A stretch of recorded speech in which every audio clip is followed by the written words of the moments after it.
რუდოლფ შტაინერი, ბავშვის აღზრდა სულიერი მეცნიერების თვალსაზრისით.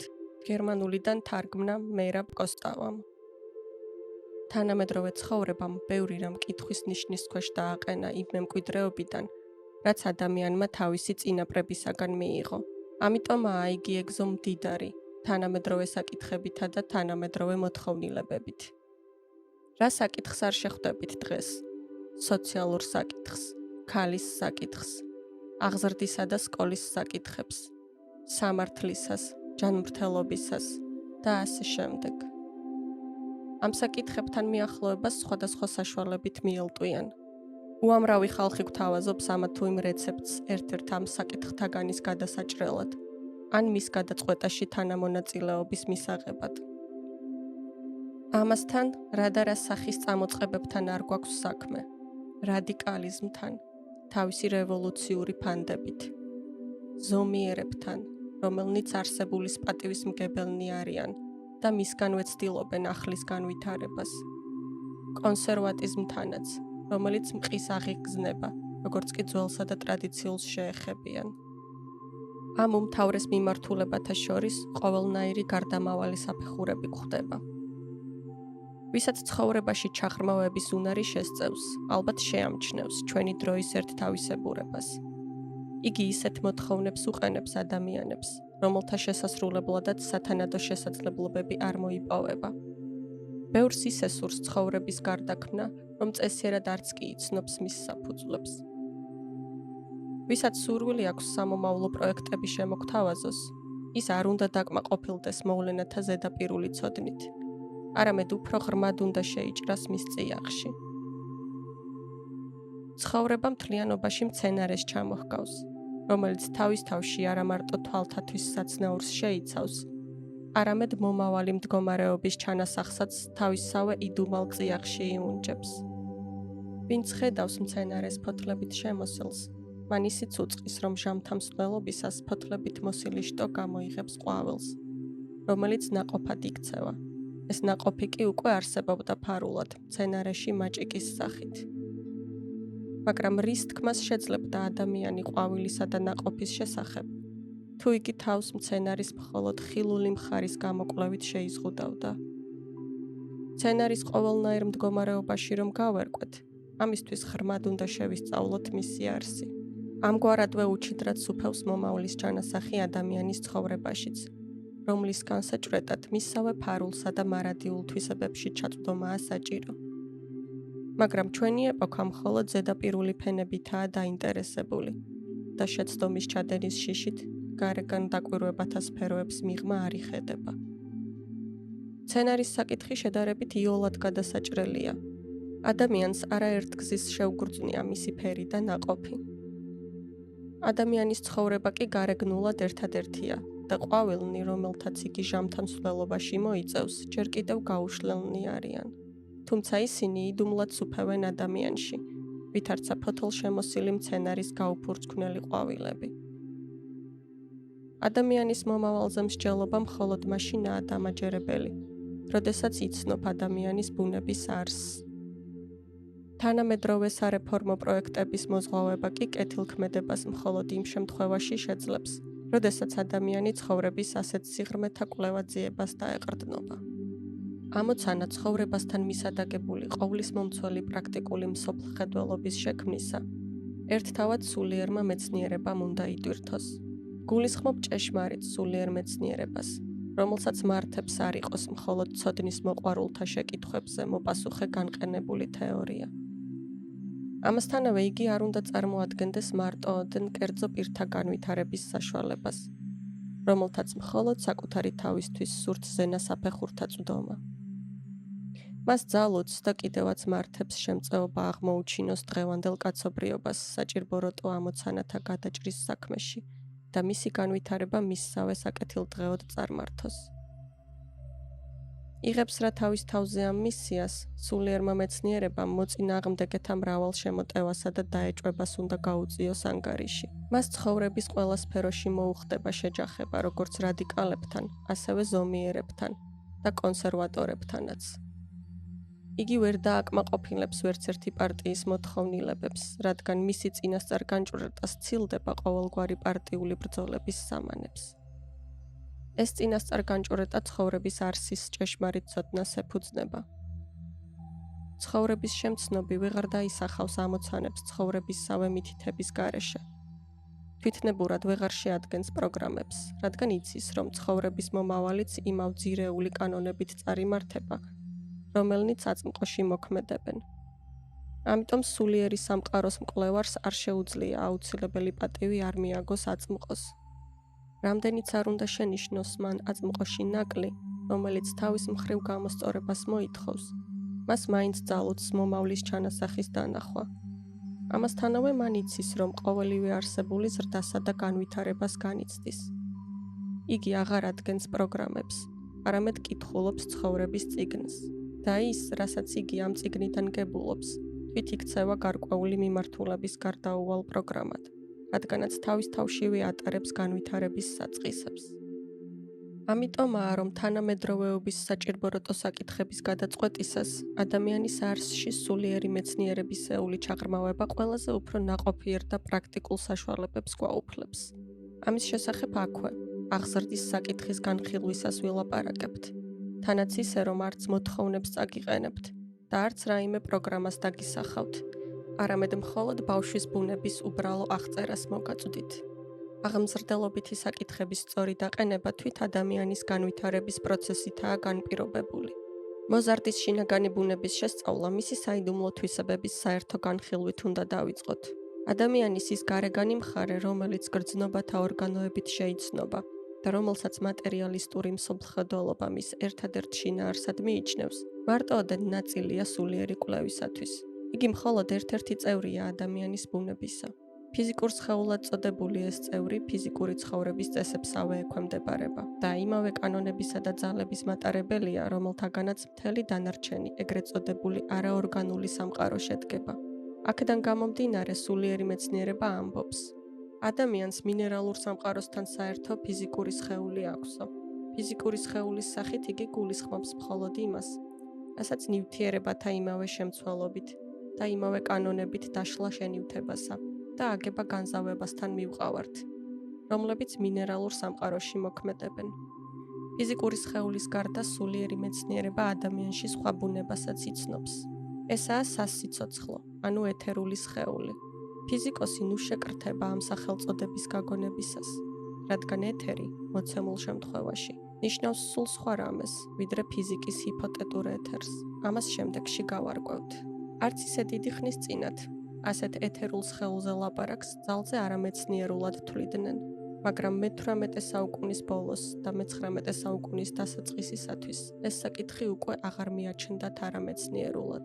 იმ დროში ასე მსჯელობდნენ: ნივთიერებებს და ძალებს, რომლებიც მინერალში მოქმედებენ, დამოუკიდებლად არ ძალუძთ ცოცხალ არსებად გარდავლენა. ამისათვის საჭიროა აგრეთვე განსაკუთრებული ძალა, რომელსაც სასიცოცხლო ძალა ეწოდებაო. წარმოდგენილი ჰქონდათ, რომ მცენარეში, ცხოველსა და ადამიანში მოქმედი ძალები სასიცოცხლო მოვლენებს იწვევდნენ იმის მსგავსად, როგორც მაგნიტში მაგნიტური ძალები მიზიდულობას. მოგვიანო მატერიალისტურ დროში ამ წარმოდგენებს თავიანებეს და იწყეს სწავლება იმის შესახებ, თითქოს ცოცხალი არსება არაორგანული ბუნების მსგავსად აიგებდეს საკუთარ თავს, რომ ძალები ცოცხალ ორგანიზმსა და ქვაში ერთნაირია. ოღონდ ორგანიზმში ისინი უფრო რთულ ნაგებობას ქმნიან. დღეს მხოლოდ ყველაზე გამოუსწორებელი მატერიალისტები უარყოფენ სასიცოცხლო ძალის არსებობას. მთელი წყება ნატურალისტებისა ფაქტებმა დაარწმუნა, რომ აუცილებლობა მოითხოვს ცნონ რაღაცა სასიცოცხლო ძალისა ან სასიცოცხლო პრინციპის მსგავსი. ამგვარად, უახლესი მეცნიერული გამოკვლევები უახლოვდებიან იმას, რასაც სულიერი მეცნიერება გვამცნობს ეთერული სხეულის შესახებ. მაგრამ სულიერ მეცნიერებასა და დღევანდელ საყოველთაოდ აღიარებულ მეცნიერულ მტკიცებათა შორის რჩება მნიშვნელოვანი განსხვავებაც. თანამედროვე მეცნიერება, გრძნობათა მიერ მიღებული და გონებით აწონილი ფაქტების გზით მივიდა სასიცოცხლო ძალთა ზოგიერთი ნაირსახეობის აღიარებამდე, მაგრამ ჭეშმარიტი კვლევა, საიდანაც სულიერი მეცნიერება საზრდოობს, ამ გზით არ მიედინება. თანამედროვე მეცნიერება ყოველგვარი ცოდნის საფუძვლად გრძნობათა გამოცდილებას მიიჩნევს და შეუცნობლად თვლის ყოველივე იმას, რაც ფიზიკურ შეგრძნებათა საშუალებით ვერ აღიქმება. სულიერი მეცნიერებისათვის ასეთი აზრი ჰგავს იმ ბრმის თვალსაზრისს, რომელიც ცნობს მხოლოდ ხელით შესახებს და უარყოფს თვალხილულ ადამიანთა ყველა იმ მტკიცებას, რომელიც კვლევის ამგვარი საშუალებიდან არ გამომდინარეობს. სულიერი მეცნიერება სწორედ საწინააღმდეგო დებულებიდან გამოდის. იგი მიუთითებს, რომ ადამიანს, როგორც ამ თვისებელ არსებას, აქვს ევოლუციის უნარი და რომ თავის თავში ახალი ორგანოების განვითარებით, იგი ამავე დროს ახალ სამყაროებსაც აღმოაჩენს. სულიერი მეცნიერება ამბობს, ვით ბრმაა სინათლითა და ფერებით გარემოცული, რომელსაც იგი ვერ ხედავს მხედველობის ორგანოების უქონლობის გამო. ასევე ადამიანიც გარემოცულია მრავალი სამყაროთი, რომელთა ხილვას იგი მხოლოდ მაშინ შეძლებს, როდესაც აღქმის შესაბამის ორგანოებს განივითარებს. როგორც ბრმათა თვალწინ გადაიშლება უცხო სამყარო ოპერაციის შემდეგ, ასევე საცნაურ ყოფს ადამიანი უმაღლესი ორგანოების განვითარების შედეგად ფიზიკურად შეგრძნებადი სამყაროების გვერდით ახალ სამყაროებს. ბრმათა ოპერირების წარმატება მხედველობის ორგანოთა მდგომარეობაზეა დამოკიდებული. მაშინ, როდესაც უმაღლესი ორგანოები, რომელთა მეშვეობით ადამიანს ძალუძს უზენაეს სამყაროთა წვდომა, თითოეულთან ჯერ კიდევ ჩანასახის მდგომარეობაშია. ყოველ კაცს შეუძლია მათი გაღვივება. თუ კი ეყოფა მოთმინება, ნებისყოფა და ენერგია, გამოსცადოს თავის თავზე ის მეთოდები, რომლებიც აღწერილია წიგნში, ბრჭყალებში, ვით მივაღწიოთ ზენა სამყაროთა შემეცნებას. სულიერ მეცნიერებას არ მიაჩნია მუდმივად ადამიანთა საზოგადოებრივი ორგანიზაციების მიერ დაწესებული მიჯნები. იგი ამ საზღვრების გაფართოებაზე მიუთითებს და ეხება როგორც ეთერული სხეულის, ასევე ადამიანთა ყველა უმაღლესი ორგანოს გამოკვლევასაც, რომელთა შესახებაც შემდეგში გვექნება საუბარი. სულიერი მეცნიერება არ უარყოფს იმას, რომ გარეგანი შეგრძნებისათვის მხოლოდ ფიზიკური სხეულის კვლევაა მისაწვდომი, მაგრამ ამავე დროს ამტკიცებს, რომ შეიძლება აღქმის ახალი ორგანოების გაღვივებაც, რომელთა მეოხებითაც ადამიანის უჩინარი ორგანიზაცია ჩვენს წინაშე ისე წარმოდგება, როგორც სინათლე და ფერები ოპერირებული ბრმის წინაშე. იმათთვის, ვისაც განვითარებული აქვს ცნობიერების უმაღლესი ორგანოები, ეთერული სხეული წარმოადგენს არა მსჯელობისა და გონებრივი დასკვნის საგანს, არამედ უშუალო დაკვირვების ობიექტს. ეთერული, ანუ ბრჭყალებში სასიცოცხლო სხეული, ადამიანის გარდა აქვთ მცენარეებსაც და ცხოველებსაც. იგი ნივთიერებებს და ფიზიკური სხეულის ძალებს ისე წარმართავს, რომ ზრდის, გამრავლების, წვენთა მოძრაობისა და სხვა პროცესთა სახით გამოავლინოს ისინი. მაშასადამე იგი არის მშენებელი და შემქმნელი ფიზიკური სხეულისა. მისი არქიტექტორი და ამავე დროს მისივე მობინადრეც. ამიტომ ფიზიკურ სხეულს შეიძლება ეწოდოს ეთერული სხეულის ანაბეჭდი და გამოხატულება. ფორმისა და სიდიდის თვალსაზრისით ეს ორივე სხეული თითქმის თანხვედრილია, მაგრამ არა იდენტური.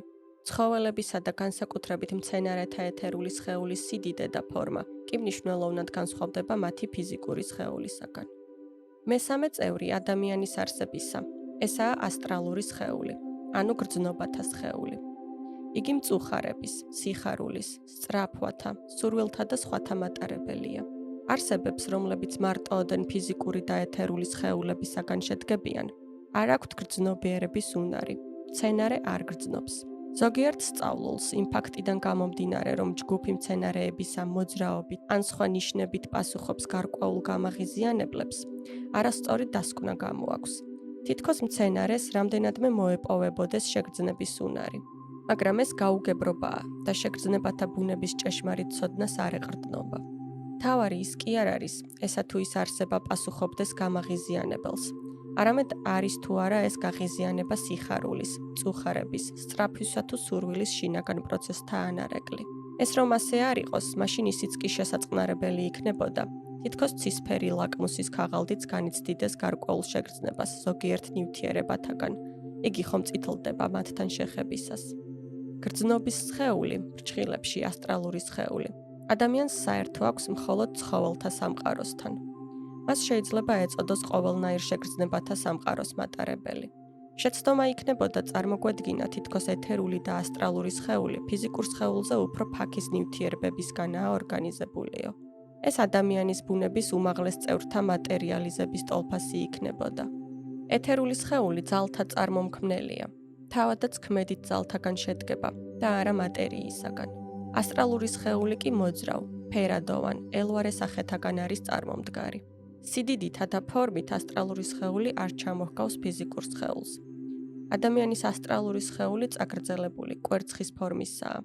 მასში ფიზიკური და ეთერული სხეულები ერთმანეთში განფენილად მდებარეობენ.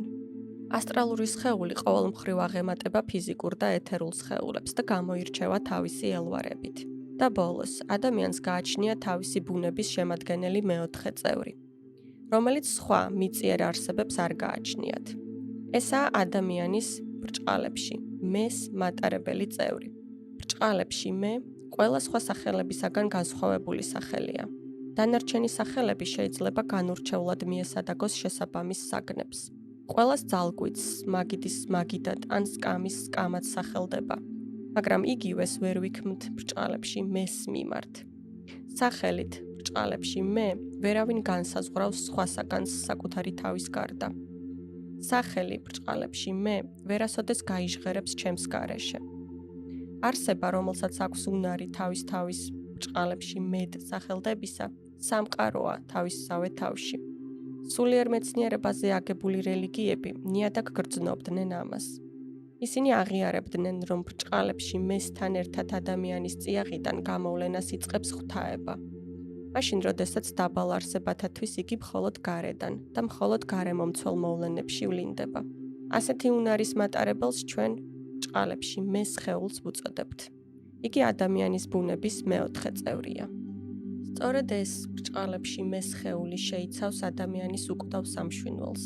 იგი გარდა აქცევს ადამიანს ქმნადობის გვირგვინად. თანამედროვე ადამიანის მე მარტივი შინაარსით არ ხასიათდება. ამ არსის ბუნება ყველაზე ნათლად ადამიანის განვითარების განსხვავებულ საფეხურთა შედარებისას ვლინდება. ავიღოთ ველური და საშუალო დონის ევროპელი და ეს უკანასკნელიც მაღალ იდეალისტს შევადაროთ. თითოეულ მათგანს გააჩნია ბრჭყალებში მედ დასახელების უნარი. სამივეს გააჩნია ბრჭყალებში მე სხეული, მაგრამ განუვითარებელი ველურის ბრჭყალებში მე თითქმის ცხოველის მსგავსად ექვემდებარება ნებათა ღელვას, სურვილებსა და გულის თქმას. შედარებით განვითარებული ადამიანი უკეთ ერკვევა თავის სურვილებში. ზოგ მათგანს აღვივებს, ზოგისგან თავს იკავებს, ან ახშობს კიდევაც. იდეალისტებმა კი არსებული მიდრეკილებისა და ვნებების გარდა მაღალი მისწრაფებებიც განავითარეს. ეს იმიტომ მოხდა, რომ ადამიანის ბრჭყალებში მემ იმუშავა სხვა სხეულებზე. ადამიანის მეს მოვალეობა სწორედ იმაში მდგომარეობს, რათა იმუშაოს ადამიანის არსების სხვა შემადგენელ წევრებზე, გაანაყოფიეროს და განწმინდოს ისინი. ასე რომ ადამიანს, რომელიც უკვე გამოვიდა გარე სამყაროს ზეგავლენებიდან, მეს მოქმედებამ უკვე რამდენადმე შეუცვალა დაბალი სხეულები. იმ სტადიაში, როდესაც ადამიანი ესესაც ცხოველურზე მაღლა დგომას იწყებს, როდესაც მისი მე მხოლოდ ხანმოკლე ელვარებით გამოკრთის, მისი დაბალი სხეულები ჯერ კიდევ არ კარგავენ ცხოველებთან მსგავსებას. მისი ეთერული სხეული მხოლოდ ზრდისა და გამრავლების, სიცოცხლის წარმომქმნელ ძალთა მატარებელია. ასტრალური სხეული კი გარე სამყაროს მეოხებით აღძრულ სურვილთა, მოთხოვნილებათა და ვნებათა გამომხატველია. როდესაც ადამიანი განსხეულებათა თანმიმდევრობის გზით, განვითარების ამ დონიდან უფრო მაღალ საფეხურზე ადის, იმ დროს მისი მე დაბალი სხეულების გარდაქმნაზე მუშაობს. ამრიგად ასტრალური სხეული ხდება კმაყოფილებისა და დაუკმაყოფილებლობის უფრო განწმენდილ ფორმათა, უფრო ფაქის სურვილთა და სწრაფვათა მატარებელი. ამავე დროს მიმდინარეობს ეთერული სხეულის გარდაქმნაც. იგი ჩვევების, მყარი მიდრეკილებების, ტემპერამენტისა და მეხსიერების მფარველი ხდება. ადამიანი, რომლის ჭყალებში მის ეთერულ სხეულზე არ უმუშავია, ვერ ინახავს ხსოვნას განცდილის შესახებ და მხოლოდ ბუნების მითითებებით ცხოვრობს. ადამიანისათვის მთელი კულტურული ევოლუცია დაიყვანება მეს მუშაობაზე მისი დაბალი სხეულების მიმართ, თვით ფიზიკური სხეულის ჩათვლითაც. მეს ზეგავლენით იცვლება ადამიანის ფიზიონომია, ჟესტიკულაცია, მოძრაობა და ფიზიკური სხეულის მთლიანი გამომეტყველებაც. შეიძლება განვასხვაოთ ისიც, თუ როგორ სხვადასხვანაირად მოქმედებენ სხვადასხვა კულტურული და აღზრდელობითი საშუალებები ადამიანური არსების ცალკეულ სხეულებზე.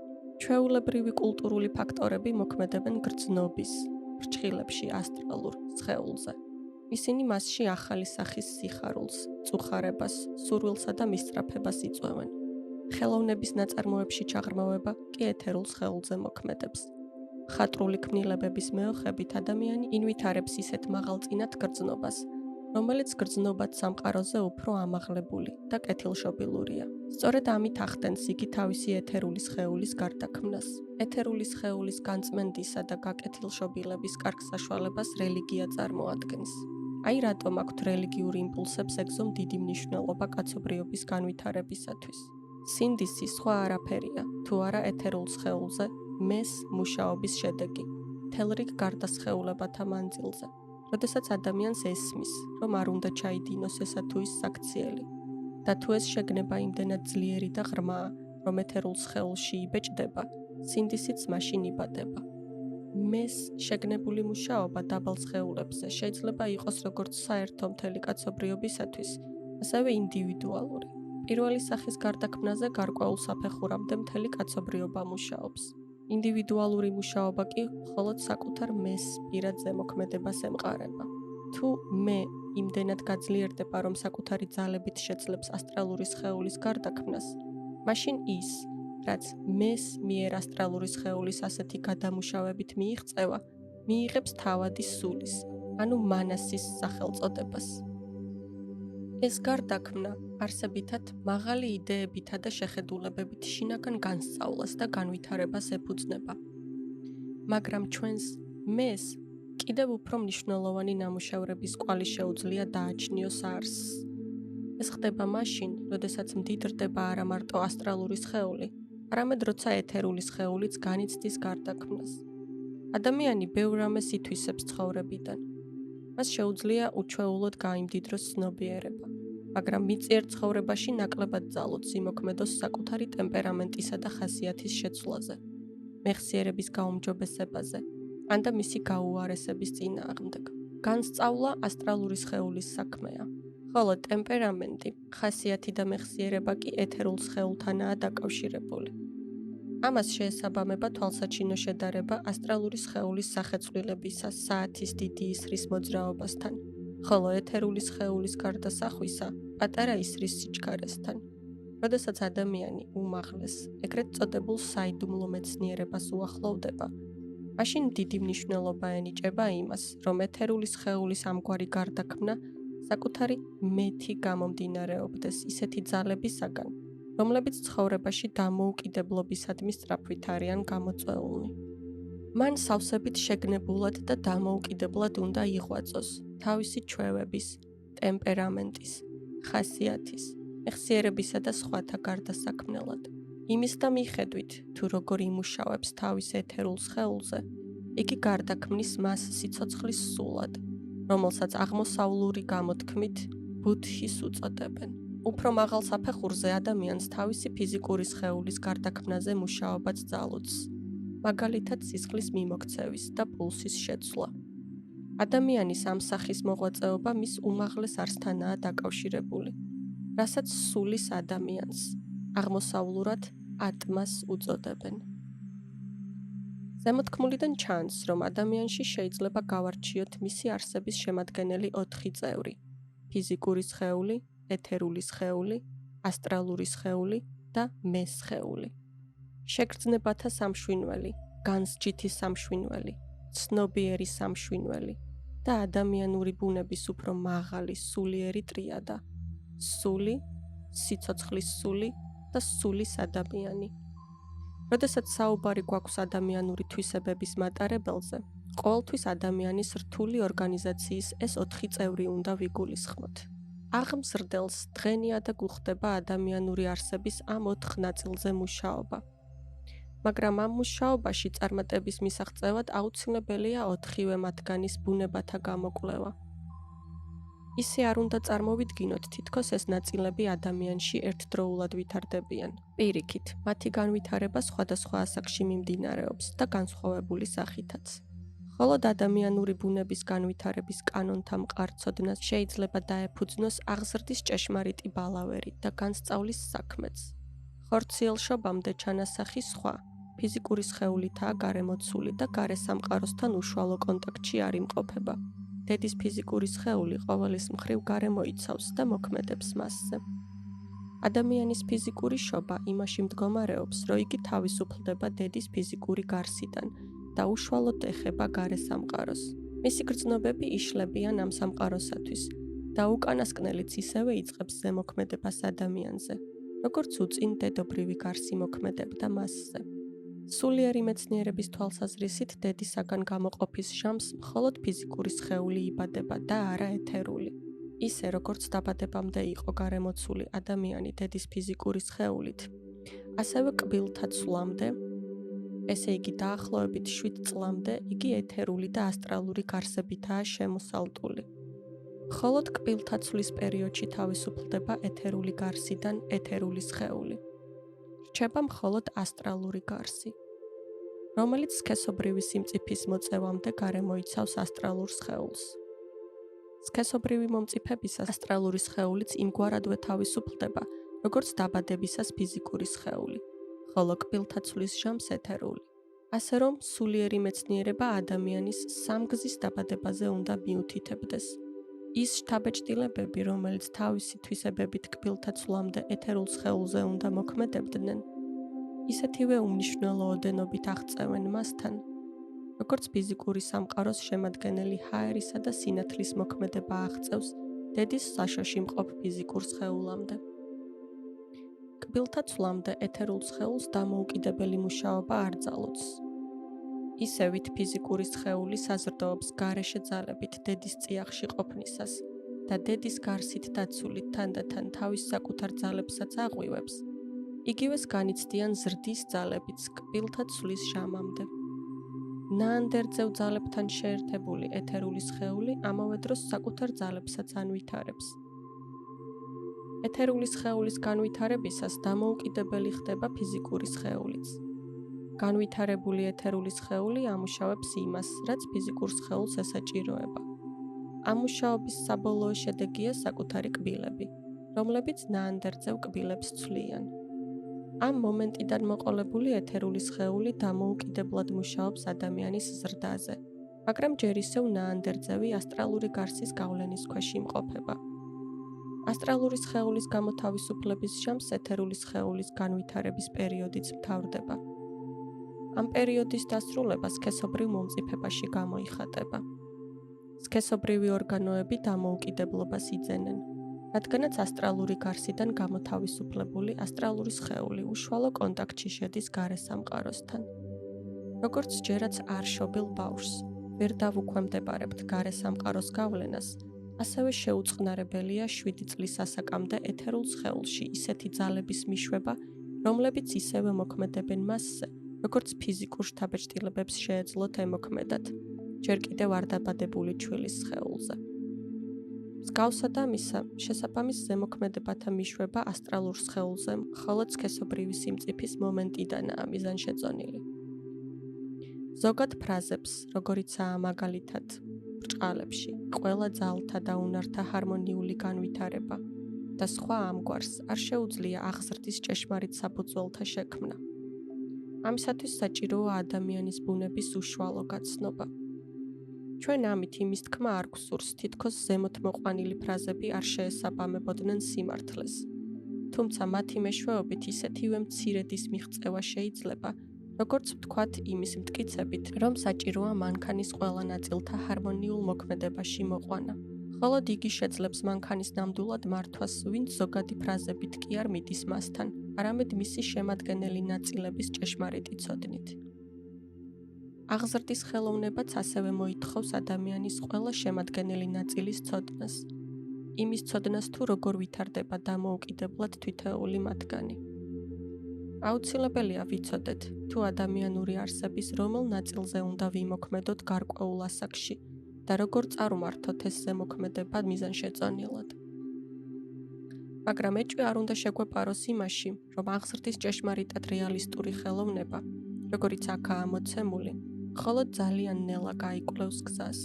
ამის მიზეზია თანამედროვე მსოფლმხედველობა, რომელიც ჯერ კიდევ დიდი ხნის განმავლობაში ჩათვლის სულიერი სამყაროს ფაქტებს უგუნური ფანტაზიის შედეგად. მაშინ, როდესაც საკუთარი უმართებულო დასკვნები მას ფხიზელი, რეალური მსოფლმხედველობის შედეგი ჰგონია. ასე რომ, ფიზიკური შობის მომენტიდან ადამიანის სხეული გარე სამყაროს ფიზიკური ზემოქმედების საფრთხის ქვეშ ვარდება. მანამდე მას დედის სხეული ინახავდა და მფარველობდა. იმ როლს, რომელსაც მისთვის ადრე დედის ძალები და უნარები ასრულებდა, ახლა გარე სამყაროს ძალები და ელემენტები ისაკუთრებენ. კბილთა ცვლამდე, მე-7 წელში გადადგომისას, ადამიანის სხეულის ამოცანა სხვა ცხოვრებისეულ მომენტთა ამოცანებისაგან არსებითად განსხვავდება. ამ დროისათვის ფიზიკურმა ორგანოებმა გარკვეული მიმართულება და მიდრეკილებანი უნდა მიიღონ. ამის შემდეგ იწყება ზრდა, მაგრამ ეს ზრდა ყოველთვის იმ მიმართულებით წარიმართება, რომელიც უკვე პირველი 7 წლის მანძილზე გამომუშავდა. და თუ ამ ხნის განმავლობაში სწორი ფორმები ჩამოყალიბდნენ, ისინი ასევე სწორად განაგრძობენ განვითარებას. უსახური ყალიბის მიცემის შემთხვევაში კი ისინი ასევე უსახურად გაიზრდებიან. ის, რაც 7 წლამდე დაიკარგა, შემდგომში აღარ გამოსწორდება. როგორც ბუნება უმზადებს ფიზიკურ სხეულს დაბადებამდე მისთვის აუცილებელ პირობებს, ასევე აღმზრდელიც უნდა გაისარჯოს ბავშვისათვის სასურველი ფიზიკური გარემოცვის მოსაწყობად. ხოლო ასეთ პირობებში შეუძლიათ ფიზიკურ ორგანოებს სწორფორმებად ჩამოსხმა. არსებობს ორი მაგიური სიტყვა, რომლითაც ამოიწურება ადამიანის ყოველგვარი დამოკიდებულება გარემოსთან. ეს ორი სიტყვაა მიბაძვა და მაგალითი.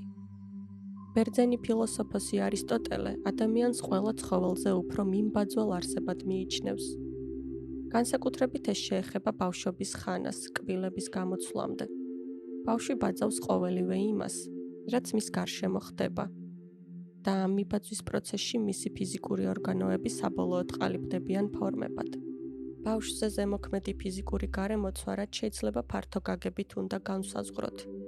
იგი შეიცავს არა მარტო ბავშვის გარემომცველ ნივთიერ სამყაროს, არამედ ყოველივე იმასაც, რაც მის გარშემო ხდება, რაც მის გრძნობათა ორგანოებში აირეკლება და რასაც შეუძლია ფიზიკურად მის სულიერ ძალებზე იმოქმედოს. მასში შედის აგრეთვე მისი თანდასწრებით მომხდარი ყველა ზნეობრივი და უზნეო, ყველა უგუნური და გონივრული ქმედება. ზნეობრივი შეგონებები და კეთილგონივრული სიტყვები კი არ მოქმედებენ ბავშვზე, არამედ მხოლოდ ის, რასაც მის გარშემო მყოფი უფროსნი მის თვალწინს ჩადიან. შეგონებები მარეფორმირებლად მოქმედებენ არა ფიზიკურ სხეულზე, არამედ ეთერულზე. ეს უკანასკნელნი კი 7 წლის ასაკამდე მისი დამცველი ეთერული გარსითაა გარემოცული, ისევით ფიზიკური სხეული იყო დაბადებამდე მშობლის გარსით მოსილი. ყოველივე ეს, რაც 7 წლამდე ყალიბდება ეთერულ სხეულში, წარმოდგენების, ჩვევების, მეხსიერებისა და სხვათა სახით ჭყალებში თავისით უნდა გაღვივდეს, ისე როგორც თვალნი და ყურნი ვითარდებიან დედის წიაღში გარეგანი სინათლისა და ბგერების ჩაურევლად. ჭეშმარიტად სწორი აზრია გამოთქმული ჟან პოლის წიგნში „ბრჭყალებში“ აღზრდის სწავლების შესახებ, რომ დედამიწის ირგვლივ მოგზაური თავის ძიძისაგან უფრო მეტ სწავლობს ცხოვრების პირველ წლებში, ვიდრე შემდეგში ერთად აღებული ყველა თავისი მოგზაურობიდან. ბავშვი სწავლობს არა სიტყვებზე, არამედ მაგალითებზე. ჯანსაღი მხედველობა მას მაშინ უვითარდება, როდესაც ფერებისა და განათების სათანადო გარემოცვას შეუქმნიან. ასევე ტვინისა და სისხლის მიმოქცევის სისტემაში უვითარდება მას ჯანსაღი ზნეობრივი შეგრძნებების ფიზიკური საწინდარი. თუ კი ბავშვი თავის გარშემო მაღალზნეობრივ მაგალითებს ხედავს. თუ 7 წლამდე ბავშვი მხოლოდ უგუნურ ქმედებებს ამჩნევს, მაშინ მისი ტვინი ისეთ ფორმებს იღებს, რომლებიც მხოლოდ ასეთივე უგუნური ქმედებებისათვის იქნებიან მომარჯვებულნი. როგორც ხელის კუნთები ძლიერდებიან და მაგრდებიან თავის ძალთა შესაბამისი მუშაობის შესრულებისას, მსგავს პირობებში იგივეს განიცდიან ფიზიკური სხეულის ყველა ორგანოები ტვინის ჩათვლით. გავაშუქოთ ჩვენი აზრი მაგალითის მეშვეობით. ბავშვისთვის ძველი ხელსახოცისაგან შეიძლება თოჯინის გაკეთება, თუ მისი ორი კიდისაგან დავგრაგნით ხელებს, ხოლო ორი დანარჩენისაგან კი ფეხებს. გამოვნასკვავთ თავის მსგავს კვანძს, ხოლო თვალების, ცხვირისა და პირის მიდამოებში დავსვამთ მელნის წერტილებს. ან ბავშვს ასევე შეიძლება უყიდონ და მისცენ ეგრეთ წოდებული ბრჭყალებში მშვენიერი თოჯინა, ნამდვილი თმებითა და ღაჟღაჟა ლოყებით. რომ არაფერი ვთქვათ იმის შესახებ, რომ ასეთი ბრჭყალებში ლამაზი თოჯინა, მართლაც რომ საშინელია. იგი ცხოვრებაში ბავშვის ესთეტიკურ გემოვნებას ძლიერ აჩლუნგებს.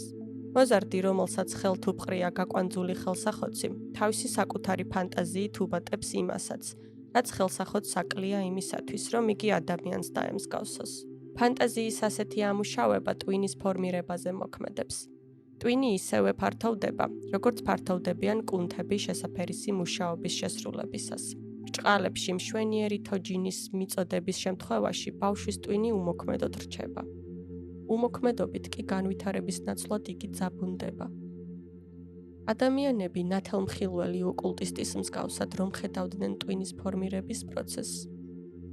ისინი თავიანთ ბავშვებს მხოლოდ ისეთ სათამაშოებს მიაწვდიან, რომლებიც ტვინის შემოქმედებით მუშაობას ეწევიან. ყველა სათამაშო, რომელიც მკვდარი მათემატიკური ფორმირების მიხედვითაა აგებული, ახშობს და კლავს ბავშვის შემოქმედებით ძალებს. ჩვენს მატერიალურ დროში ცოტაა კარგი სათამაშოები. კარგი სათამაშოები, როგორიცაა მაგალითად ჯოხების საშუალებით მოძრავი ორი ჩაქუჩოსანი მჭედელი, იშვიათად გვხვდებიან. ჩინებულია აგრეთვე დასურათებული წიგნები, რომელთა ფიგურები ძაფების მეშვეობით მოდიან ქმედებაში, ისე რომ სურათსაც მოძრაობაში ხედავს ბავშვი. ასეთი სათამაშოები ორგანიზმში შინაგან მოძრაობას იწვევენ. შინაგანი მოძრაობა კი ორგანოებს სწორ ფორმას ანიჭებს. ამ საკითხს ჩვენ აქ, რა თქმა უნდა, მხოლოდ გაკვირით შევეხებით, მაგრამ ოკულტიზმის მომავალი ამოცანაა დაწვრილებით დაამუშავოს აღზრდის ახალი საშუალებანი. და იგი კიდევაც შეძლებს ამის განხორციელებას, რადგან ფლობს ყველა იმ უხილავ ხაზს, რომელთაგანაც ხილული აიგება. მოვიყვანოთ რამოდენიმე მაგალითი. ოკულტური მეცნიერების თვალსაზრისიდან გამომდინარე, უნდა შევქმნათ ერთი გარემოცვა, ნერვიული აგზნებადი ბავშვისათვის და საკმაოდ განსხვავებული პირობა დუნე და მოუქნელისათვის. აქ ყველაფერი უნდა გავითვალისწინოთ. ოთახის შეფერილობიდან და ბავშვის გარემომცველი საგნებიდან დაწყებული მისი ტანსაცმლის ფერებამდე. ოკულტური მითითების უგულებელ ყოფას ხშირად საჭიროების საპირისპირო ქმედებამდე მიყვანა შეუძლია. ასე მაგალითად, ადვილად აგზნებადი ბავშვი წითელი და ნარინჯოვანი ელფერით უნდა გარემოვიცვათ და იმავე შეფერილობის ტანსაცმლითაც მოვრთოთ. დუნეთათვის კი ცისფერი და ცისფერ მომწვანო ფერია მიზანშეწონილი. საქმე ის არის, თუ რომელი დამატებითი ფერი გამოიწვევა ამ დროს ბავშვში. წითლის დამატებითი ფერი იქნება მწვანე, ხოლო ცისფრის ნარინჯისფერი, რაშიც ადვილად დავრწმუნდებით, თუ გულდასმით დავაკვირდებით ამა თუ იმ ფერს. შემდეგ კი სწრაფად გადავიტანთ მზერას თეთრი საგნის ზედაპირზე. დამატებითი ფერი ბავშვის ფიზიკური ორგანოების მიერ წარმოიქმნება და იწვევს ბავშვის შინაგან მოთხოვნილებათა შესაბამისი ორგანოების ფორმირებას. აგზნებადი ბავშვის გარემოცვა წითელი ფერის საგნებით მასში მწვანე ანარეკლს გამოიწვევს.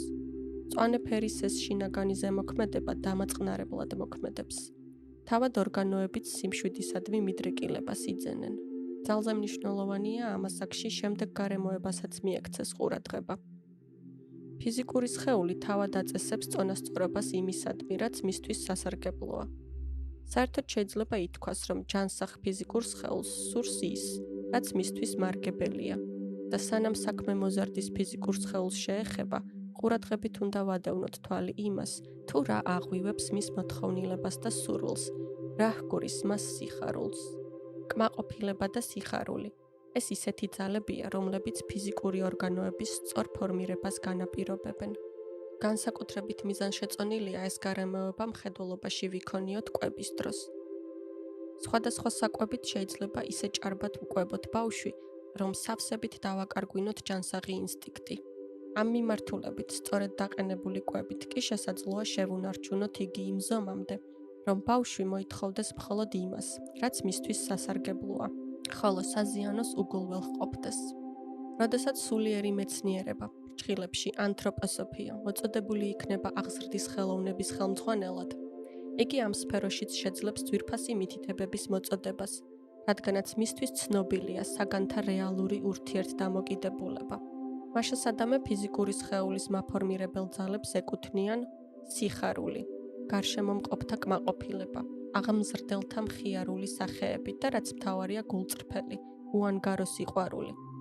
სიყვარული, რომელიც თავისი გამათბობელი სხივებით მთლიანად მსჭვალავს ბავშვის გარემოცვას და ფიზიკური ორგანოების ფორმირებისათვის ისეთივე როლს თამაშობს, როგორცაც კრუხის სითბო ასრულებს კვერცხის მიმართ.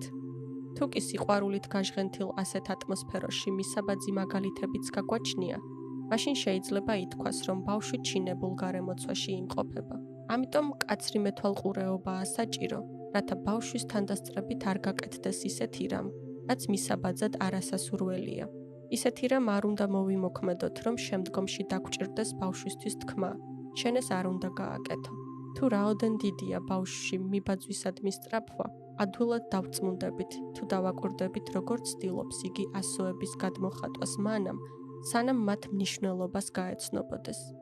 კარგია, როდესაც ბავშვი ჯერ ასოებს იხატავს და მხოლოდ შემდეგ ეცნობა მათ შინაარსს. რადგან მიბაძვის ნიჭი ფიზიკური სხეულის განვითარების პერიოდთანაა დაკავშირებული. მაშინ, როდესაც მოვლენათა შინაარსი ეთერულ სხეულს შეესაბამება. მასზე მოქმედება კი მართებულია არაუადრეს კბილთაცვლის ჟამისა, როდესაც იგი თავისუფლდება მისი გარემომცველი ეთერული გარსიდან. მიმბაძვალობის ამ პერიოდში განსაკუთრებით ადვილია ენების შესწავლა. ყურის კდებისას ბავშვი იოლად ეჩვევა სწორ გამოთქმას. წესების ხელოვნური შესწავლა კი ამაო შრომაა ამ ასაკში. ბავშვობის ადრეულ წლებში დიდი მნიშვნელობა აქვს, როდესაც აღზრდის ისეთი საშუალება, როგორიცაა მაგალითად საბავშვო სიმღერები, გრძნობაზე რაც შეიძლება ლამაზ რიტმულ შთაბეჭდილებას ახდენენ. სიმღერის სიტყვიერი შინაარსი იმდენად მნიშვნელოვანი არ არის, როგორც მისი ჰანგის სილამაზე. რაც უფრო მეტ გამაცოცხლებელ ზეგავლენას განიცდის თვალი და ყური, მით უკეთესი. არც ცეკვების როლი უნდა შევამციროთ. რიტმული მოძრაობა მუსიკის თანხლებით ფიზიკურ განვითარებაზე კეთილად მოქმედებს. კბილთაცვლასთან ერთად ეთერული სხეულიც იცილებს ეთერულ გარსს და ამ მომენტიდან იგი მისაწვდომი ხდება გარესამყაროს აღმზრდელობითი გავლენისათვის. გავარკვიოთ, თუ სახელდობრ რა მოქმედებს გარედან ეთერულ სხეულზე.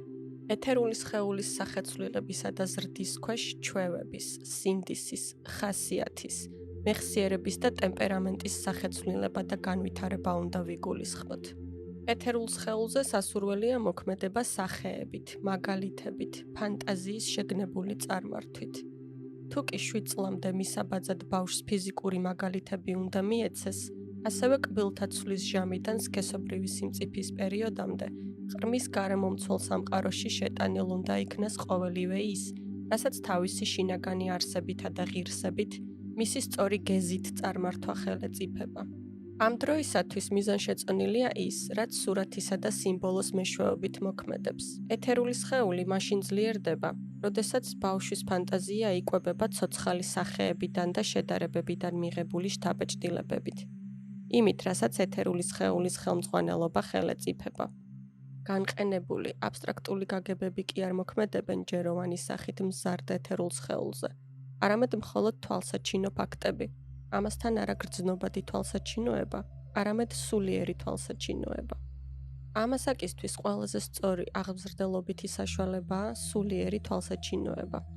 ამ პერიოდში დიდი მნიშვნელობა აქვს მოზარდის გარემოცვას ისეთი აღმზრდელებით, რომლებიც თავიანთი თვისებებით თვალსაჩინოდ იმოქმედებენ და ანარეკლის სახით გამოიწვევენ მასში სასურველ ინტელექტუალურ და ზნეობრივ ძალებს. როგორც ადრეულ წლებში ყრმისთვის უმნიშვნელოვანეს ფაქტორს წარმოადგენდა წაბაძვა და მაგალითი, ასევე ამ ასაკში დაჯერება და ავტორიტეტი წარმოადგენენ აღზრდის მაგიურ საშუალებებს. ბუნებრივია, ნებაყოფლობით ავტორიტეტად ჭაბუკის გარემომცველი ის სულიერი თვალსაჩინოება უნდა ჩაითვალოს, რომლის მიხედვითაც მას ძალუძს თავისი სინდისის, მიდრეკილებების, ჩვევების გამომუშავება, რომელთა მეოხებითაც მისი ტემპერამენტი ნორმალურ კალაპოტში მოექცევა. ამ თვალსაჩინოებით იგი მსოფლიო მოვლენებს დაინახავს. სწორედ ამ ასაკს შეესატყვისება პოეტის შესანიშნავი სიტყვები, 2 წერტილი. ყველამ უნდა ამოირჩიოს თავისი გმირი და მის კვალდაკვალ გასდოს გზა ოლიმპოსაკენ.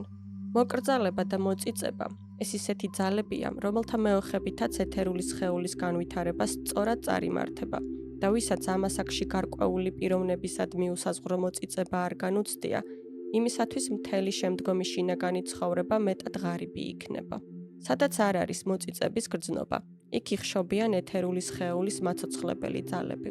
წარმოვიდგინოთ მოზარდის სამშვინველზე მოქმედი ამგვარი ეპიზოდი. 8 წლის ბიჭი ისმენს ამბებს გარკვეული პიროვნების უჩვეულო, საკვირველ თვისებებზე. ყოველივე, რასაც იგი მის შესახებ იგებს, წმინდათა წმინდა, თრთოლვარე გრძნობას უნერგავს მას. და აი მოატანს ჟამი, ოდეს ყმაწვილმა პირველად უნდა იხილოს მისი სათაყვანებელი ადამიანის სახე. მოწიწების ჟუანტელი დაივლის მასში, როდესაც მისწვდება იგი იმ კარის სახელურს, რომლის მიღმა დგას ის, რომელიც ესაა უნდა გამოჩნდეს. ასეთ მომენტში განცდილი ეს შესანიშნავი გრძნობები მთელი ცხოვრების მანძილზე არ იკარგება და ბედნიერია ის ადამიანი, რომელსაც არა მარტო ცხოვრების საზეიმო წუთებში, არამედ დღენიადაგ შეუძლია თვისთა აღზრდელთა და მასწავლებელთა მზერა, როგორც ბუნებრივი ავტორიტეტებისა. ამ ცოცხალ ავტორიტეტებს ისტორიული ავტორიტეტები უნდა მიემატოს. დიად ისტორიულ სახეებს, თავდადებულ მამათა და დედათა საქმეებს. სინდისისა და გონების უფრო სწორი წარმართვა შეუძლიათ, ვიდრე ზნეობის განყენებულ წესებს, რომელთა ზემოქმედება შესაძლებელი ხდება მხოლოდ მაშინ, როდესაც სქესობრივ სიმწიფეს მიწეული ასტრალური სხეული თავის დამცველი ასტრალური გარსისაგან თავისუფლდება. სასურველია, რომ ისტორიის შესწავლა სწორედ ამ მიმართულებით გაიმიზნოს.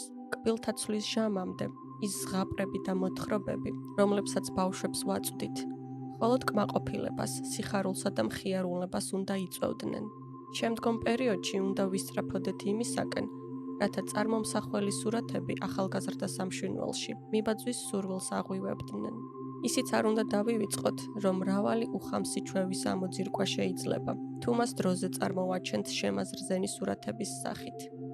რამდენადაც ნაკლებად გშველიან შეგონებები მიდრეკილებებისა და ჩვევების დროს, იმდენადვე იოლია ჭაბუკის ფანტაზიაზე უხამსი ადამიანის ცოცხალი მაგალითით ზემოქმედება, რათა მას შეექმნას წარმოდგენა იმის შესახებ, თუ სადამდე შეუძლიათ მიიყვანონ იგი ასეთმა ჩვევებმა. ეთერული სხეულის განვითარებაზე განყენებული წარმოდგენები კი არ მოქმედებენ, არამედ თვალსაჩინოდ გამოხატული ცხოვრებისეული სურათები ახდენენ გავლენას.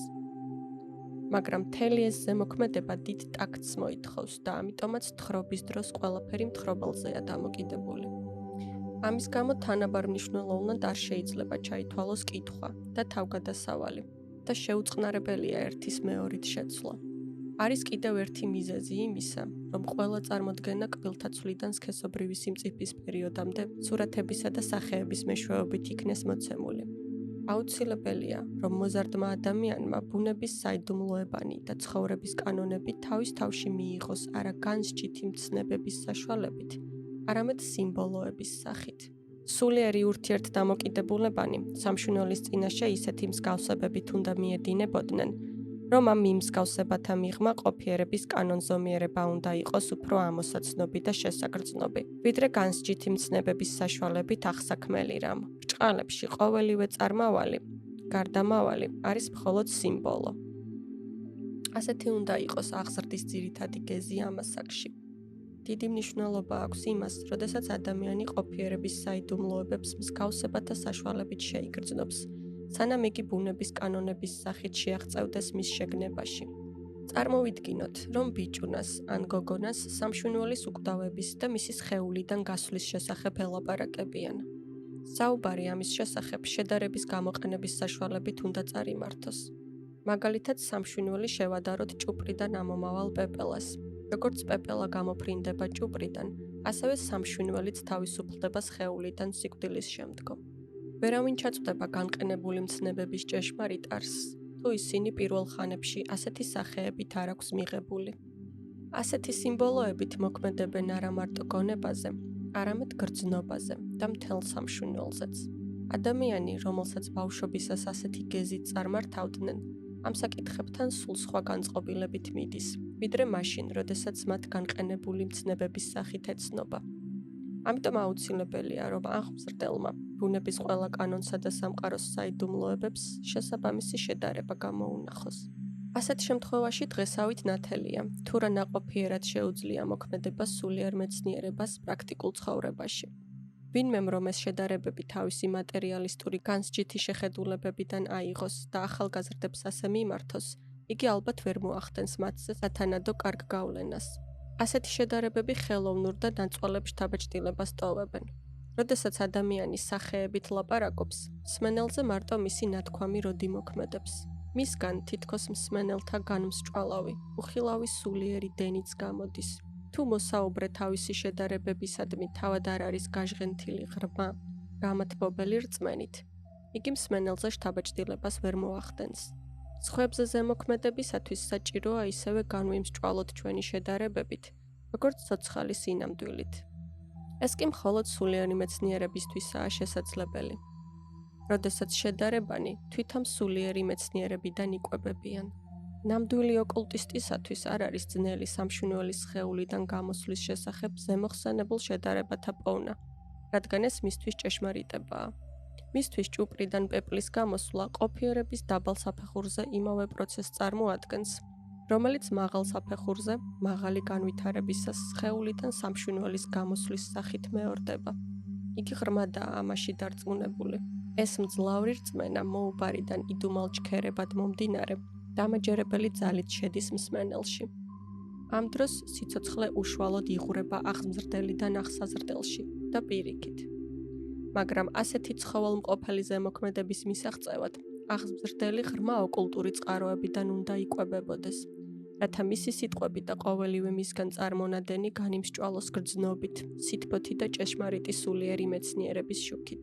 მაშინ აღმზრდელობითი საქმის წინაშე დიადი, სხივ-მომფინარი პერსპექტივები გადაიშლებიან. იგი ნათელი, გააზრებული ცხოვრებით აღივსება და აღსრულდებიან ის ქმედებანიც, რომელიც ჩვეულებრივ მოვლენას წარმოადგენენ ამ სფეროში. სამშვენიოელი სეული ნიჭი, რომელსაც ადამიანის განვითარების ამ პერიოდში უნდა მიექცეს ყურადღება, არის მეხსიერება. მეხსიერების გაღვივება ეთერული სხეულის ფორმირებასთანაა დაკავშირებული, რადგანაც იგი კბილთა ცვლისა და სქესობრივ სიმწიფეს შორის მდებარე პერიოდში ყალიბდება. ამიტომ სწორედ ამ დროსაა მიზანშეწონილი მეხსიერების განვითარებაზე, რაც შეიძლება სრული ზემოქმედება გარედან. ამ პერიოდში დაკარგულის შემდგომი ანაზღაურება შეუძლებელია. აღზრდის შესახებ განსჯის მიერ მატერიალისტურ შეხედულებას უამრავ შეცდომათა დაშვება ძალუძს. მასზე დაფუძნებული აღზრდელობითი სისტემა ადვილად მიდის ცრუ რწმენამდე და ამასთანავე ეწინააღმდეგება მარტოოდენ მეხსიერების საშუალებით ოპერირებას. იგი თავგამოდებით იბრძვის მეხსიერების უბრალო წვრთნის წინააღმდეგ და იგონებს, რაც შეიძლება დახვანჯულ მეთოდებს, რათა ყმაწვილმა არასქზით არ შეითვისოს მეხსიერებით ის, რაც მისთვის ჯერ კიდევ შეუცნობელია. როგორაა გამჯდარი მათში ეს აზრი? განსჯითი მატერიალისტური შეხედულება ღრმადაა დარწმუნებული იმაში, რომ საგანთა არსში წვდომა მხოლოდ განყენებულ მცნებათა მეშვეობით შეიძლება. იგი ძნელად თუ შეიგნებს, რომ საგანთა წვდომისათვის გონების გარდა სხვა სამშვენიოელი ძალებიც ასევე აუცილებელია. არ უნდა მივიჩნიოთ უბრალო ფიგურალურ გამოთქმად, როდესაც ამბობენ, რომ არა მარტო გონებით შეიძლება წვდომა, არამედ გულით, გრძნობითაც და სამშვენიოელითაც. მცნება მხოლოდ ერთ-ერთი საშუალებათაგანია გარე სამყაროს წვდომისათვის. მხოლოდ მატერიალისტებს მიაჩნიათ იგი ერთადერთად. თუმცა საკმარისად იპოვებიან ისეთი ადამიანებიც, რომელიც თავიანთ თავს მატერიალისტებად არ მიიჩნევენ და მაინც არ ცნობენ შემეცნების სხვა საშუალებას გარდა განსჯის მიერ ისას. ასეთ ხალხს თავისი მსოფლმხედველობა შეიძლება იდეალისტური, ან უფრო მეტიც, სპირიტუალისტური ჰგონია, მაგრამ სულის სიღრმეში კი მის მიმართ მატერიალისტურ დამოკიდებულებას იჩენს. განსჯა, სამშვენიოელის ისეთი იარაღია, რომელიც მხოლოდ მატერიალური საგნების შესაძნობად გამოდგება. ამ იდეის უფრო ღრმა საფუძვლების მისათითებლად, ჟან პოლის ზემოხსენებული წიგნიდან მოვიყვანთ ერთ ადგილს, აღზრდის შესახებ. საერთოდ ეს წიგნი ძვირფას შეხედულებებს შეიცავს აღზრდასთან დაკავშირებით და უფრო მეტ ყურადღებას იმსახურებს, ვიდრე მისდა მიიჩენენ. ზემოხსენებული ადგილი მიგვითითებს ბრჭყალებში. მთელი წინადადებაც რომ ვერ გაიგონ, ნუ შეშინდებით. თქვენი სახის გამომეტყველება, თქვენი ინტონაცია და სურვილი. მოსწავლის წინასწარჭვრეტიდან აღმოცენებული სურვილი გაგებისა, გააშუქებს ნათქვამის ერთ ნაწილს და ამ ნაწილის მეშვეობით დროთა ვითარებაში დანარჩენი ნაწილიც გასხივოს უნდება. ინტონაცია ბავშვებისთვის, ასევე ჩინელებისთვის და მაღალი საზოგადოების ადამიანებისათვის მეტყველების ნახევარია. ნუ და გავიწყდებათ, რომ ბავშვები, ისევე როგორც მოზრდილნი, ბერძნულს ან სხვა ნებისმიერ ენას ჯერ ისმენენ, ხოლო შემდეგ იწყებენ მასზე ლაპარაკს. დროისა და საგანთა ურთიერთკავშირებს უფრო მეტად უნდა მივენდოთ. ისინი დაეხმარებიან ბავშვს გაგონილის შეცნობაში. 5 წლის ბავშვს ესმის სიტყვები ჭყალებში, მაგრამ, თუმცა, ოღონდ, რასაკვირველია. მაგრამ სცადეთ აუხსნათ ისინი არათუ ბავშვს, არამედ მამამისს. ერთ სიტყვაში, ჭყალებში, თუმცა, უკვე მთელი ფილოსოფიაა. თუ 8 წლის ბავშვის გამართული მეტყველება კარგად ესმის 3 წლის ბავშვს, მაშინ რატომ უნდა დაიყვანოს მოზრდილმა ეს მეტყველება ბავშვის ნახევრად გაუგებარ მეტყველებამდე? ლაპარაკის დროს ბავშვს რამოდენიმე წლით წინ უნდა გავუსწროთ. ხომ გველაპარაკებიან ჩვენ თავიანთ წიგნებში გენიოსები, რომლებიც რამოდენიმე 100 წლეულით გვისწრებენ. 1 წლის ჩვილთან საჭიროა მეტყველება, როგორც 2 წლიანთან. უკანასკნელთან, როგორც 6 წლიანთან. რადგან განვითარებისას განსხვავებანი წლების უკუპროპორციულად კლებულობენ. სასურველია აღმზრდელმა, რომელსაც სწავლის საქმე მხოლოდ მასწავლებელზე დამოკიდებული ჰგონია, არ დაივიწყოს, რომ ბავშვი საკუთარ თავში უკვე ატარებს თავისი სულიერი სამყაროს ნახევარს, მაგალითად დასრულებულ და შეთვისებულ ზნეობრივ და მეტაფიზიკურ წარმოდგენებს. და ამიტომაც მხოლოდ სხეულებრივი შედარებებით მომარაგებულ მეტყველებას არ შეუძლია სულიერ მცნებათა მიწოდება. იგი მხოლოდ გადაკვრით მიუთითებს მათზე. ბავშვებთან ლაპარაკის დროს თვით მათივე საკუთარი განსაზღვრულობიდან და უშუალობიდან უნდა ვისესხოთ მეტყველების გამჭვირვალება და განსაზღვრულობა. მათგან შეიძლება მეტყველების სწავლა ზუსტად ისევე, როგორც შეიძლება მათივე განსწავლა მეტყველების საშუალებით. ისინი ხშირად გაბედული და სავსებით სწორი სიტყვის მწარმოებლები არიან. მაგალითად, მამალი, მამალიკო, მამლაყინწა, მამლუკა და ასე შემდეგ. თუმცა ის ადგილი, რომელიც ბავშვის უნარს შეეხება და მიუთითებს გაგებაზე, მანამ სანამ მისი გონება მომწიფდებოდეს, ჩვენი საუბრის სფეროში არ შედის. მაგრამ ყოველივე, რაც ჟან პოლმა თქვა ენის შესახებ, მთლიანად შეიძლება მივუსადაგოთ ჩვენს საკითხს. ისევით ბავშვი ითვისებს ენის წყობას თავისი მშვინვიერი ორგანიზმით, ასევე ყმაწვილმაც მეხსიერების განსავითარებლად უნდა შეისწავლოს საგნები, რომლებსაც გონებრივად მხოლოდ მოგვიანებით შეიმეცნებს. დროთა ვითარებაში უფრო ადვილი გასაგები ხდება ის, რასაც ამ ასაკში მეხსიერებით ითვისებენ. ზუსტად ისევე, უფრო იოლად შეისწავლიან იმ ენის წესებს, რომელზედაც უკვე ლაპარაკობენ. ის აზრი, რომ მეხსიერებით ათვისება საზიანოდ მოქმედებს, მხოლოდ მატერიალისტური ცრურწმენაა. მაგალითად, ყმაწვილს რამოდენიმე მაგალითი უნდა ვუჩვენოთ. გამრავლების ყველაზე უფრო აუცილებელი კანონები, რისთვისაც არავითარი გამოთვლელი მანქანა არაა საჭირო, არამედ საჭიროა მხოლოდ თითების გამოყენება. შემდეგში კი მან საფუძვლიანად უნდა დაიზეპიროს გამრავლების ტაბულა. ასეთი მიდგომით ჩვენ მოზარდი ადამიანის ბუნების შესაბამისად ვიმოქმედებთ და პირიქით. მის საზიანოდ ვცოდავთ, როდესაც მეხსიერების განვითარებისთვის საჭირო პერიოდში მეტისმეტად ვძაბავთ მის გონებას. გონება მშვინვიერი ძალაა. იგი იბადება მხოლოდ სქესობრივი მომწიფებისას და ამ დრომდე დაცული უნდა იქნას გარეშე ზეგავლენებისაგან. ამ დრომდე ყმაწვილმა მეხსიერებით უნდა აითვისოს ის საუნჯე, რომელზედაც კაცობრიობას უფიქრია და მხოლოდ შემდგომში დაუდგება მას ჟამი ყოველივე იმაში გონებით ჩაწვდომის, რაც წინასწარ საფუძვლიანად ჩაბეჭდილია მეხსიერებაში. ამრიგად ადამიანმა არათუ უნდა დაიმახსოვროს ის, რაც გაიგო, არამედ ბოლომდე უნდა ჩაწვდეს იმ საგნებს, რომლებიც უკვე გაიცნო. ესე იგი, რომლებიც მას ისევე აქვს მეხსიერებით შეთვისებული, როგორც ბავშვს სალაპარაკო ენა. ამ აზრს, რაც შეიძლება ფართო მნიშვნელობა უნდა მივანიჭოთ. მაშასადამემ ჯერ ისტორიულ მოვლენათა უბრალო დამახსოვრება, ხოლო შემდგომ მათი შეგნებული აღჭურვა ცნებებით. ჯერ გეოგრაფიული მონაცემების კარგი მეხსიერებითი ათვისება, ხოლო შემდეგ მათ ურთიერთდამოკიდებულებებში გარკვევა და ასე შემდეგ. ცნებათა განვითარება გარკვეული მიმართებით უნდა წარიმართოს მეხსიერების მიერ დაგროვებული სიმდიდრის მეშვეობით. მით უკეთესია, რაც უფრო მეტი იცის მოზარდმა მეხსიერებით მანამ, სანამ ცნებათა ჩამოყალიბებას შეუდგებოდეს. თავისთავად იგულისხმება, რომ ყოველივე რაც ზემოთ ითქვა, შეეხება ჩვენს მიერ ნაგულისხმევ ასაკს და არა მოგვიანოს. ცოდნის შეძენაში დაგვიანებულისათვის, რომელიც სიმწიფის ასაკში იწყებს სწავლას, ცხადია პირუკუ სავალი გზა იქნება სწორი და სასურველი. თუმცა აქაც ბევრი რამაა დამოკიდებული მოსწავლის სამშვინველის თვისებებზე. მაგრამ ამასთანავე მხოლოდ გრძნობად შთაბეჭდილებებზე დაფუძნებული მეტისმეტად თვალსაჩინო სწავლებაც მატერიალისტური მსოფლმხედველობიდან გამომდინარეობს. ამ ასაკში ყოველგვარი თვალსაჩინო სწავლება გასულიერებული უნდა იქნას. არ უნდა დავკმაყოფილდეთ მხოლოდ იმით, რომ ბავშვს ვაჩვენოთ მცენარე, თესლი ან ყვავილი. ყველაფერი უნდა იყოს სულიერი სახეების სიმბოლო. თესლი არ წარმოადგენს მხოლოდ იმას, რითაც იგი წარმოუჩნდება თვალს. მასში უხილავადაა მოცემული მომავალი მცენარე და რა კიღა ეს ფაქტი თვალით დანახულზე მეტია, ამიტომ ეს აღქმული უნდა იქნეს გრძნობის, ფანტაზიისა და სულის მიერ. არც იმისი თქმა შეიძლება, რომ ბუნების საიდუმლოებებში წვდომა წმინდა გრძნობიერ თვალთა ხედვას აბუნდოვანებს. პირიქით, გარეგანი თვალთა ხედვით შეზღუდული ვერასოდეს ჩაწვდება საგანთა ჭეშმარიტ არსს. ყოველი საგნის ჭეშმარიტი შინაარსი ხომ სულისა და მატერიისაგან წარმოდგება და ამიტომ არანაკლები მონდომებით უნდა ვაწარმოოთ დაკვირვება მაშინაც, როდესაც გრძნობადი ფიზიკური მოვლენების გარდა სხვა მშვინვიერი ძალებიც მოქმედებენ. ადამიანები რომ ხედავდნენ ისე, როგორც ამას ოკულტისტი ხედავს. თუ რამდენი რამ იხშობა სამშვინველსა და სხეულში მხოლოდ გარეგანი თვალსაჩინოების შესწავლით, ისინი ამ მეთოდს ასე აღარ ჩააცივდებოდნენ.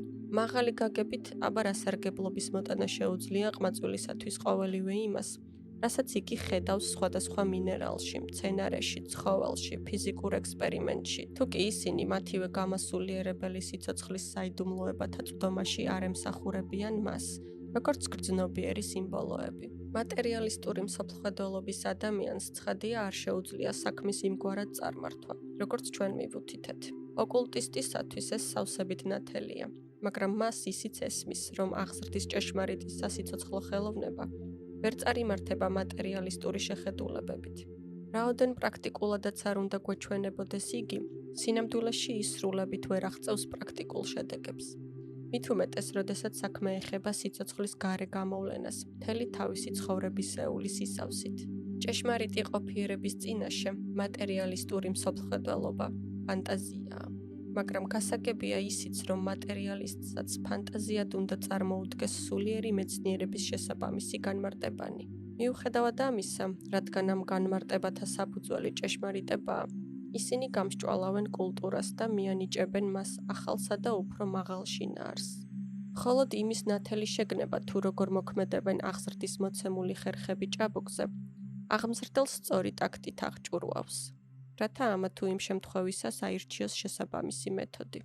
ამრიგად აუცილებელია შეგნებულად მივუდგეთ მშვინვიერ ძალებს, აზროვნებას, გრძნობას და ნებას, ისე რომ მათი განვითარება ანარეკლის სახით მოქმედებდეს ეთერულ სხეულზე, სანამ ეს უკანასკნელი გარეშე ზეგავლენების მეშვეობით თანდათან უფრო მკაფიოდ ყალიბდება, კბილთა ცვლის პერიოდიდან სქესობრივ სიმწიფემდე.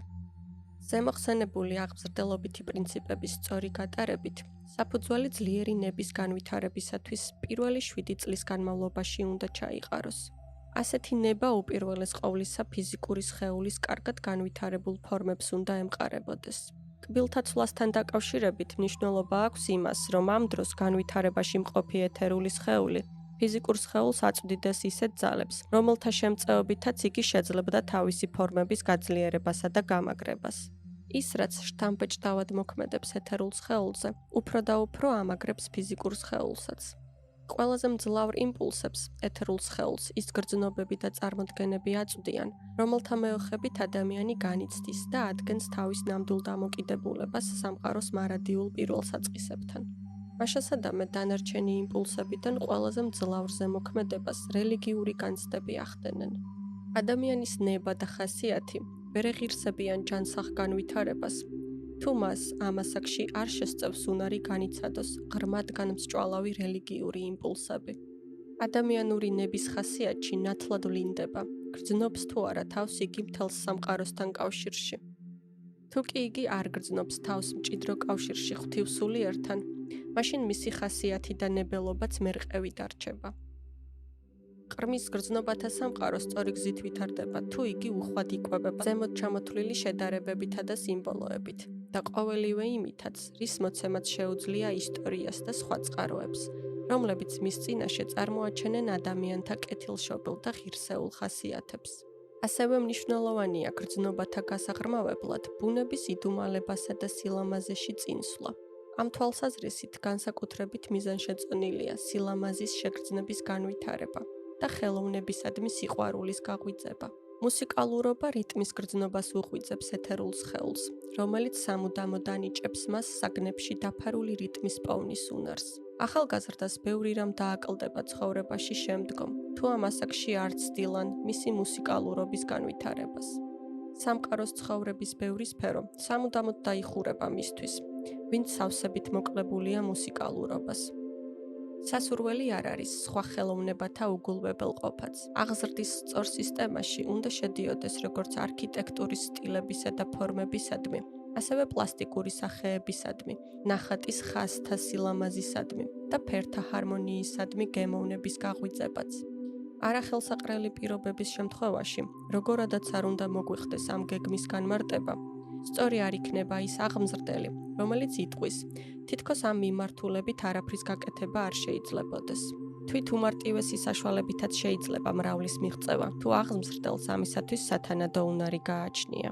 სიცოცხლისადმი სიყვარული, ჩქეფარება, შეუპოვარი შრომა. ყოველივე ეს ხელოვნებისა და სილამაზისადმი მართებულად განვითარებული გემოვნებიდან აღმოცენდება. როგორ ამშვენებს და აკეთილშობილებს სილამაზის ეს ფაქიზი გრძნობა ადამიანთა ურთიერთდამოკიდებულებას.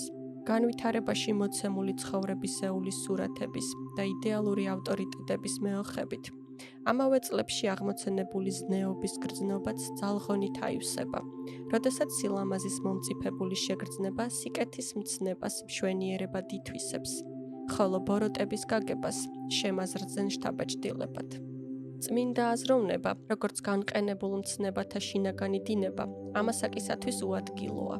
იგი თავისთავად მაშინ უნდა ჩამოყალიბდეს, როდესაც სამშვინველი შედარებების და ცოცხალი სახეების მეშვეობით ითვისებს ბუნების საიდუმლოებებს. ამრიგად 7 წლის ასაკიდან სქესობრივ სიმწიფემდე სხვა სამშვინველი სეულ განცდებთან ერთად, თანდათან აზროვნებაც უნდა განვითარდეს. სჯელობის უნარი ამ პერიოდის ბოლოსათვის იმდენად უნდა მომწიფდეს, რომ ადამიანმა სავსებით დამოუკიდებელი აზრი იქონიოს ცხოვრებისა და ცოდნის საკითხებზე.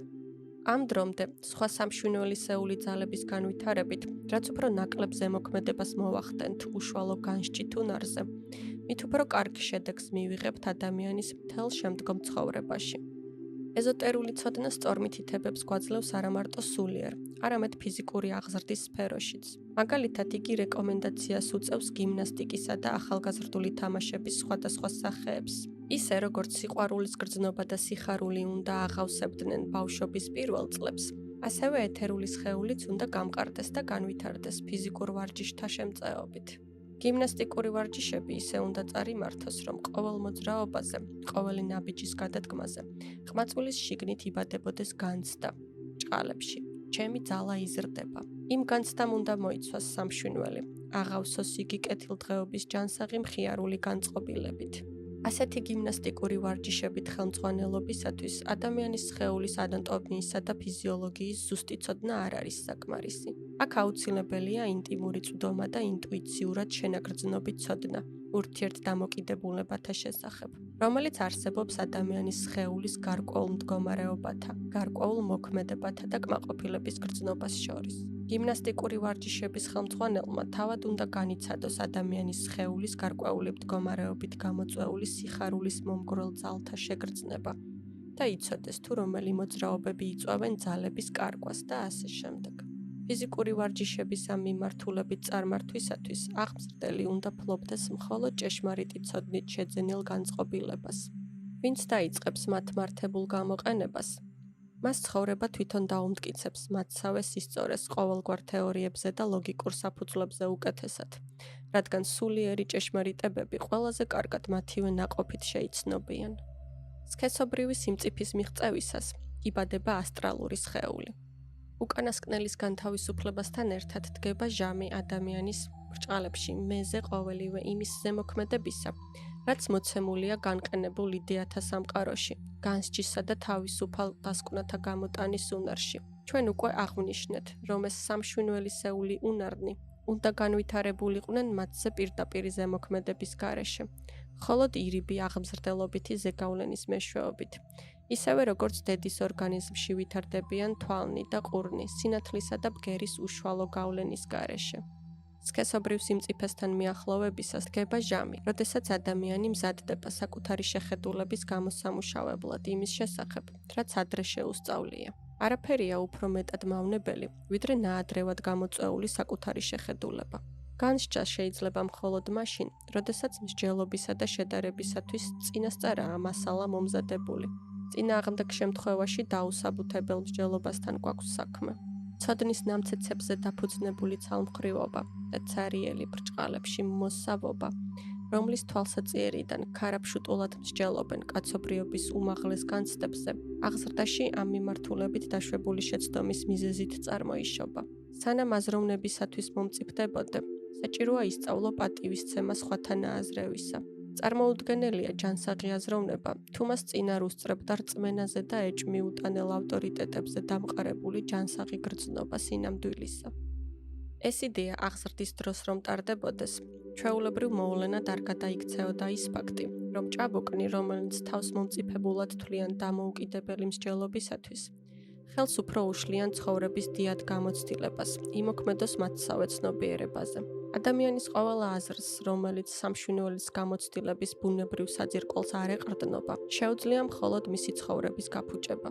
რამდენადაც აზრი წინასწარ შექმნილია, ადამიანი სამუდამოდ რჩება მისი გავლენის ქვეშ და ცხოვრებისეულ მოვლენებს ისე ნათლად და თავისუფლად აღარ ღებულობს, როგორც მათ გახსნილი გონების შემთხვევაში მიიღებდა. გარემოს შესახებ დასკვნები უნდა ჩამოყალიბდნენ მხოლოდ მას შემდეგ, რაც ყველა დანარჩენი მშვინვიერი ძალა გამოვლინდება. დასაწყისისათვის ჭკუა მხოლოდ დამაკავშირებლის როლს უნდა ასრულებდეს. იგი უნდა ემსახურებოდეს მხოლოდ იმას, რომ წარმონაჩენი და შენაგრძნობი აღვიქვათ ისე, როგორც ის გვეძლევა. არ უნდა ვეცადოთ მის დაქვემდებარებას ჩვენი მოუმწიფებელი მსჯელობისადმი.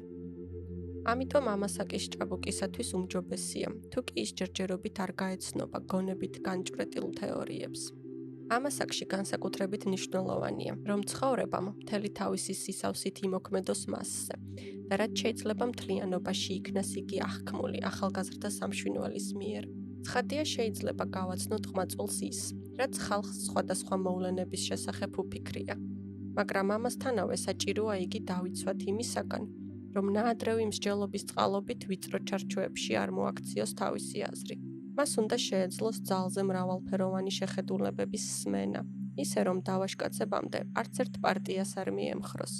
ასეთი სისტემის ბოლომდე გატარება მასწავლებლის და აღმზრდელების მხრიდან დიდ ტაქტს მოითხოვს.